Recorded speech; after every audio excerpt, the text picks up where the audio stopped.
தற்போது தமிழகத்தில் சட்டமன்ற தேர்தலுக்கான பணிகள் சூடுபிடிக்க தொடங்கியுள்ளனர். பல சிட்டிங் எம்எல்ஏக்கள் மீண்டும் போட்டியிடுவதற்கான வாய்ப்புகளை பெற்றுள்ளனர். ஒரு சிலருக்கு வாய்ப்புகள் மறுக்கப்பட்டுள்ளன. மீண்டும் எப்படியாவது எம்எல்ஏ ஆகிவிட வேண்டும் என்று பலரும் பல்வேறு விஷயங்களை செய்து வருகின்றனர். தங்களின் பிரச்சனைகளை சரி செய்ய தொகுதி மக்களால் தேர்ந்தெடுக்கப்பட்டு சட்டமன்றத்திற்கு அனுப்பப்படுபவரே எம்எல்ஏ ஆவர். இந்த மூன்றெழுத்திற்கு பின்னால் மிகப்பெரிய அதிகாரமும் இருக்கிறது. ஒரு எம்எல்ஏவால் என்னென்ன செய்ய முடியும் என்று பொதுமக்களுக்கு தெரிந்திருந்தாலும் அவர்களுக்கு கிடைக்கும் சலுகைகள், மாத ஊதியம் மற்றும் பிற வசதிகள் குறித்து பெரிதாக தெரிவதில்லை. ஒரு சட்டமன்ற உறுப்பினரின் சலுகைகள் குறித்து தெரிந்து கொள்ள இந்த வீடியோவை பார்ப்போம். ஒரு எம்எல்ஏவின் சம்பளம் ஒவ்வொரு மாநிலத்திற்கும் மாறுபடும். தமிழ்நாட்டை பொறுத்தவரை எம்எல்ஏக்களுக்கு கூடுதலாகவே சம்பளம் கொடுக்கப்படுகிறது. அடிப்படை சம்பளத்துடன் பல்வேறு படிகளும் உள்ளனர். தற்போது ஒரு எம்எல்ஏவிற்கான அடிப்படை ஊதியம் ரூபாய் 30,000 ஆகும். இதனுடன் ஈட்டுப்படியாக ரூபாய் 10,000, தொலைபேசி படியாக ரூபாய் 7,500, அஞ்சல் படியாக ரூபாய் 2,500, தொகுதிப்படியாக ரூபாய் 25,000 வழங்கப்படுகிறது. மேலும் வாகன பராமரிப்பு மற்றும் எரிபொருள் செலவுக்காக மாதம் 25,000 ரூபாய் வழங்கப்படுகிறது.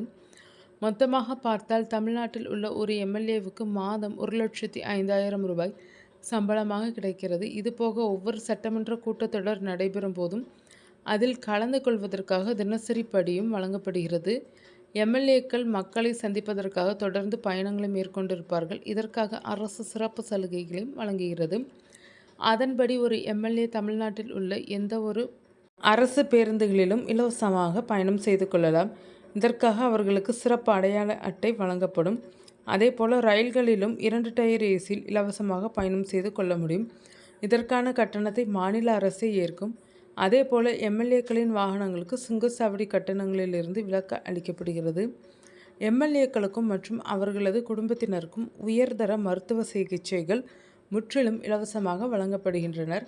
அரசால் அங்கீகரிக்கப்பட்ட தனியார் மருத்துவமனைகளில் எந்தவித கட்டணமுமின்றி இலவச சிகிச்சைகளை பெற்றுக்கொள்ள முடியும். இதன் முழு செலவையும் அரசே ஏற்கிறது.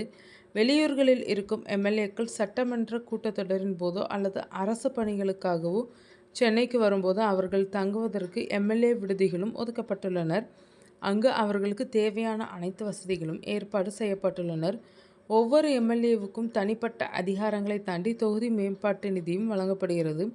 தங்கள் தொகுதியில் உள்ள அடிப்படை வசதிகள், சாலை வசதிகள், பள்ளி கட்டிடங்கள், குடிநீர் வசதிகள் போன்ற பணிகளை மேற்கொள்ள ஒவ்வொரு ஆண்டும் தலா 3 கோடி ரூபாய் ஒதுக்கப்படுகிறது. இந்த நிதியின் மூலம் தங்கள் தொகுதியில் உள்ள மக்களின் குறைகளை தீர்த்து வைக்க முடியும்.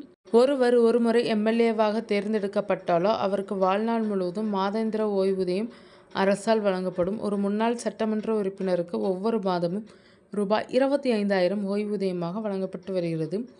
சட்டமன்ற உறுப்பினர் காலமான பிறகும் அவரது குடும்ப உறுப்பினர்களுக்கு இந்த ஓய்வூதியம் சென்று சேரும். அதேபோல் முன்னாள் எம்எல்ஏக்களுக்கும் அரசு பேருந்துகளில் இலவசமாக பயணம் செய்யும் சலுகையும் உள்ளது.